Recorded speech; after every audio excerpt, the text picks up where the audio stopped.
Psychopath का क्या मतलब होता है ये आज की इस वीडियो में सीख लेते हैं। साइकोपैथ का मतलब होता है मनोरोगी या मनोविकृत, यानी कि कोई भी व्यक्ति ऐसा होता है जिसका कोई मनोरोग होता है, यानी कि जिसको कोई मानसिक रोग होता है, तो उसको हम मनोरोगी या साइकोपैथ कहते हैं। यानी कि psychopath is a term used in psychology to describe a person who exhibits traits such as lack of empathy, remorse or guilt as well as manipulative और antisocial behavior। यानी कि जब कोई भी व्यक्ति में एम्पैथी, रिमोर्स और गिल्ट की कमी होती है या वो कोई भी ऐसा व्यवहार करता है जो समाज के खिलाफ होता है या जो सामाजिक नहीं होता, तो उसको हम मनोरोगी कहते हैं और इंग्लिश में इसे साइकोपैथ कहा जाता है। It's important to note that the term is often used more broadly in colloquial language, sometimes inaccurately, और इसका इस्तेमाल जो है वो आमतौर पर आम बोलचाल की भाषा में किया जाता है।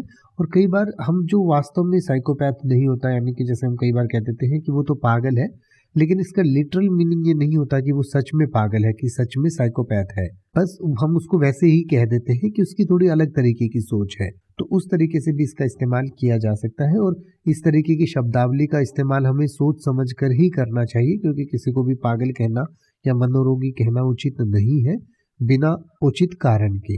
तो जैसे कि अगर आप ये कहना चाहें कि जासूस एक संदिग्ध मनोरोगी द्वारा किए गए अपराधों की श्रृंखला की जांच कर रहा था, तो आप कह सकते हैं the detective was investigating a series of crimes committed by a suspected psychopath. The detective was investigating a series of crimes committed by a suspected psychopath.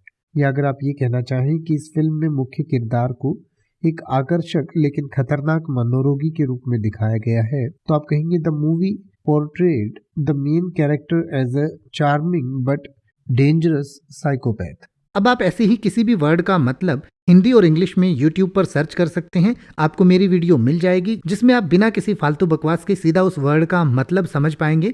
तो ऐसी ही वीडियोस को देखते रहने के लिए चैनल को सब्सक्राइब करें और बेल आइकन को प्रेस करें।